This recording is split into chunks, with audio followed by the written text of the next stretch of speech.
दान धर्म कर्महरू पनि हुँदो रहेनछ।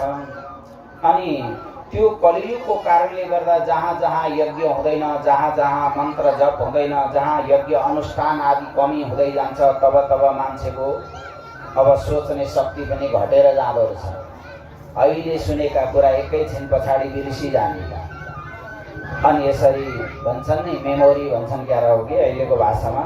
अनि त्यो हाफ मेमोरी क्या, मनुष्यहरूले लामो समयसम्म कुनै पनि कुराहरूलाई सोच विचार गर्न नसक्ने, सुनेका कुराहरू तुरुन्तै बिर्सिजाने, यस्तो भएको देख्नुभयो। अब नारदजीले विचार गर्नुभयो, अब त यहाँ सबै त्यस्तै रहेछन्, अब गृहस्थ आश्रममा जानु पर्यो। गृहस्थीजनहरूले, छोरी मान्छेहरूले यो सद्धर्मलाई बचाएका होलान् भनेर त्यहाँ हेर्न जानुभयो गृहस्थको आश्रममा। तर त्यहाँ पनि धर्म कर्म भएको पाउनु भएन। तरुणी प्रभुता गेहे श्यालको बुद्धिदायक।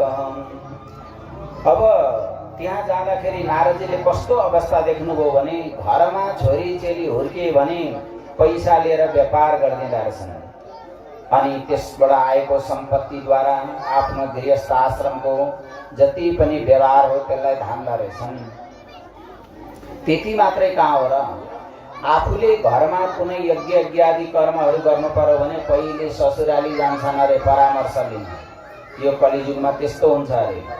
आफ्नो निर्णयले घरमा लघु लाउनु पर्यो, एउटा महारुद्री लाउनु पर्यो, अतिरुद्री लाउनु पर्यो, पुराण लाउनु पर्यो भने आफ्ना निर्णयले गर्न सक्दैनन् अरे कलियुगका जीवहरूले। पहिले ससुराली जान्छन् सल्लाह लिन, श्यालको बुद्धिदायक।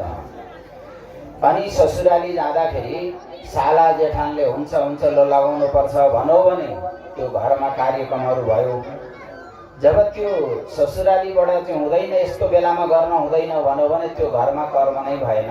त्यस्तो देख्नुभयो यो कलियुगमा आएर।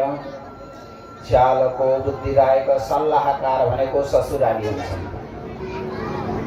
नारदजीले विचार गर्नुभयो, यहाँ पनि गृहस्थ आश्रममा पनि रहेनछ यो सब धर्म कर्म भनेर। अब ऋषिहरूका आश्रममा जान्छु भनेर जानुभयो।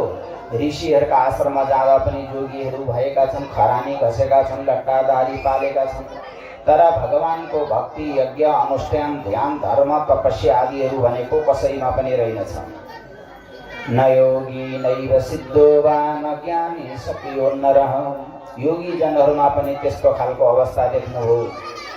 अब त्यहाँबाट नारदजीले विचार गर्नुभयो, अब त कतै पनि यो कलियुग नपुगेको ठाउँ रहेनछ भनेर यो सारा तीर्थहरूमा जानुभयो, गृहस्थ आश्रममा जानुभयो, योगीहरूकामा जानुभयो, ब्रह्मचारीहरूकामा जानुभयो, छोरी मान्छेहरू भए ठाउँमा जानुभयो। कतै पनि यो सत्कर्महरू कसैले पनि बचाउन नसकेको देखेपछि वैष्णवजनहरू कहाँ जानुभयो। वैष्णवजनले पनि त्यो सत्यतालाई बचाउन सकेका रहेनछन्। अनि नसकेपछि नारदले विचार गर्नुभयो, त्यो वृन्दावन भन्ने जुन ठाउँ छ नि, जहाँ भक्तिले नृत्य गर्ने ठाउँ, अथवा भगवान श्रीकृष्ण परमात्माले गोप गोपिनीहरूलाई लिएर रासलीला गर्ने ठाउँ दिव्य वृन्दावन। अब त्यहाँ त कहिल्यै पनि कलियुग प्रवेश गर्दैन होला, त्यहाँ पो हेर्न जानु पर्यो भनेर यमुना तटमा पन्नो यत्र लीला हरेरभूत।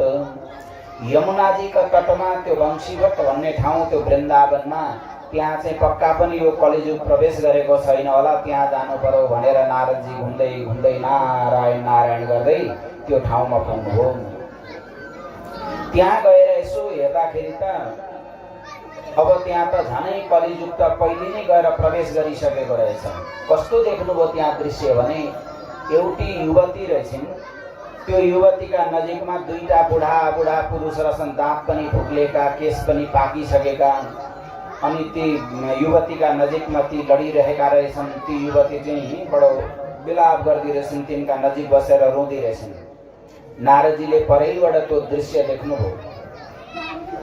अनि के रहेछ कारण, यसलाई पत्ता लगाउनु पर्यो भनेर नारदजी त्यहाँबाट अगाडि बढ्नुभयो। अलि पर गएर यसो हेर्नुहुन्छ, धुरु धुरु रोइरहेकी छन्। अनि नारदजीले सोध्नुभयो, ए बालिको, तिमी को हौ र तिम्रा नजिकमा यी दुईटा बुढा बुढा पुरुषहरू छन् नि लडिरहेका, यी को हुन् भनेर सोद्धाखेरि ती बालिका के भन्छन् भने, भो भो साधु क्षणं तिष्ठं मच्चिन्तामपि नाशय दर्शनम तव लोकस्य सर्वथा घनहरम परम। हे प्रभु, हे नारदजी, अब मेरो दुःखको कुरा म हजुरलाई अवश्य पनि बताउँछु। हुन त हजुर भनेका त भूत भविष्य वर्तमान सबै कुरा थाहा पाउनुहुन्छ, तैपनि मेरै मुखबाट यदि सुन्न चाहनुहुन्छ भने म बताइदिन्छु, तर मेरो नजिकमा त आएर बसिदिनुहोस्। आज हजुर जस्ता सिद्ध महापुरुषको मैले दर्शन पाएँ, आधा जस्तो पापहरू त मेरा सारा नष्ट भएर गए। हे गुरुजी, मेरो नजिकै आएर बस्दिनुहोस्, हजुरको मैले दर्शन पाएँ, म कृत्य भएँ भनेर ती बालिकाले त्यहाँबाट बिन्ती गर्न लाग्नुभयो। अनि नारदजीले विचार गर्नुभयो, अब यी बालिकाले आग्रह गरी नजिकै गएर बसिदिनु पर्यो भनेर अनि नजिकै आउनुभयो। अनि नारदजी सोध्न थाल्नुभयो, काशी त्वं का विवोचे मां नार्याम्बा पद्मलोचनां वद देवी सविस्तारं स्वस्य दुःखस्य कारणं। हे देवी, तिमी को हौ? तिम्रो जन्म कहाँ हो? कहाँबाट यहाँ आइपुग्यौ? तिम्रा नजिकमा यी दुईटा बुढा पुरुषहरू छन्, यी को हुन्? यो मलाई लो भन त देवी, तिम्रो दुःखहरूलाई जसरी भए पनि म समाधान गरिदिनेछु भनेर नारद मुनि त्यहाँ गएर सोध्न लाग्नुभयो। अब ती बालिका के भन्छन् त्यतिखेर भने, अहम भक्तिरिति ख्याता इमो मे तनयो मतो ज्ञान वैराग्यमात्मानो कालयोगेन जर्जरो। हे नारदजी, मलाई भक्ति भनेर चिन्ने गर्छन्, मेरो नाम हो भक्ति। अब यी मेरा दुईटा छोरा हुन्, यिनको नाम हो ज्ञान र वैराग्य भनेर भन्नुहुन्छ। अनि नारदजी बडा अचम्ममा पर्नुभयो, अरे यस्तो पनि कहीँ हुन्छ? आमा भर्खरकी भएपछि छोरा झन् भर्खरका हुनुपर्ने, तर तिमी म आमा हुँ, यी मेरा छोरा हुन् भन्छौ, तिमी चाहिँ भर्खरकी छौ, छोराहरू चाहिँ यस्ता वयोवृद्ध छन्, यस्तो पनि कहीँ हुन्छ भन्दाखेरि नारदजी, अब म हजुरलाई सबै मेरो जीवनको वृत्तान्त यो कहानी त बताउँदछु, सुन्नुहोस् भनेर त्यहाँबाट आज्ञा हुन लाग्यो। बोलो भक्तवत्सल भगवानको, गोविन्द भगवानको। आउनुहोस् समादरणीय भक्तवृन्द, एउटा भजन, तत्पश्चात फेरि बाँकी कथा हामी श्रवण गर्नेछौँ। गोविन्द भगवानको जयकार गर्दा हात उठाउने भक्तहरूको